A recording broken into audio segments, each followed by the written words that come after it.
Hi friends, இன்றைக்கி 5 minute சமையலில் நம்ம என்ன செய்ய போகிறோம்னா பிரிஞ்சால் கிரேவி. இதுக்கு 1/4 கிலோ கத்திரிக்காய் வாங்கி நீல வாக்கில் கட் பண்ணி அதை ஒரு கடாயில் சேர்த்துக்கங்க.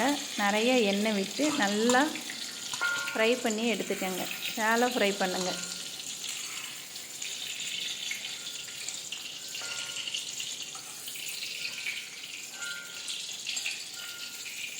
இது கூட ஒரு 100 கிராம் சின்ன வெங்காயம் வாங்கி அதையும் நீல வாக்கில் கட் பண்ணி இதே எண்ணெயில் போட்டு நல்லா ஃப்ரை பண்ணுங்கள்.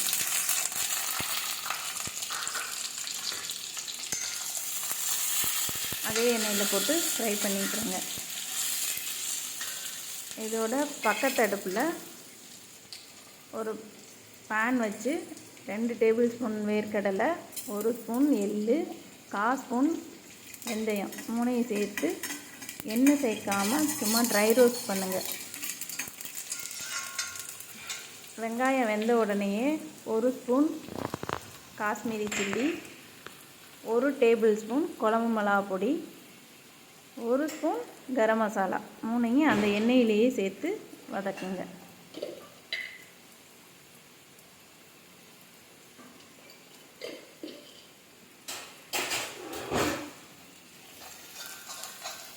மசாலாவோட பச்சை வாசனை போகவும் ஒரு தக்காளி, பெரிய தக்காளி எடுத்து மிக்சியில் அரைத்து இது கூட சேர்த்துக்கங்க.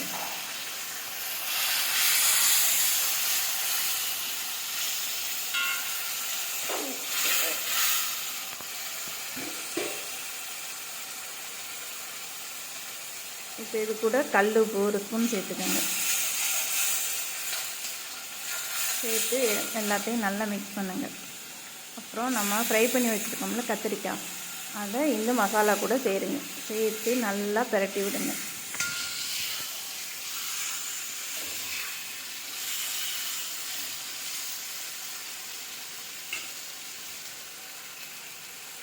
பிரட்டி விட்டு ஒரு சின்ன லெமன் சைஸ் புளியை ஊற வச்சு கொஞ்சமாக சேர்த்துக்கோங்க. அந்த புளி தண்ணி கொஞ்சமாக சேருங்க. சேர்த்து விட்டு கலந்து உப்பு செக் பண்ணி கொதிக்க விடுங்க. நல்லா மிக்ஸ் பண்ணி கொதிக்கட்டும். ஒரு 3 நிமிஷத்துலேயே எண்ணெய் பிரிஞ்சு வந்துடும். பிரிஞ்சு வரவும் நம்ம வறுத்து வச்சுருக்கோம்ல வேர்க்கடலை, எள்ளு பொடி, அதை இது கூட ஆட் பண்ணிக்கங்க. ஆட் பண்ணி நல்லா மிக்ஸ் பண்ணுங்கள்.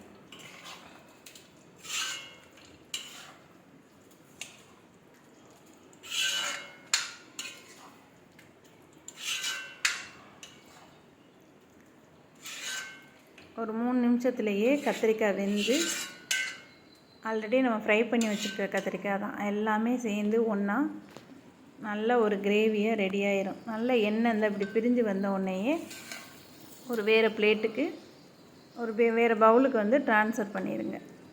இது பிரியாணியோடு சேர்த்து சாப்பிட்றதுக்கு ரொம்ப நல்லாயிருக்கும். நீங்கள் செஞ்சு பாருங்கள். செஞ்சு பார்த்து எப்படி இருக்குன்னு சொல்லுங்கள். தேங்க்யூ.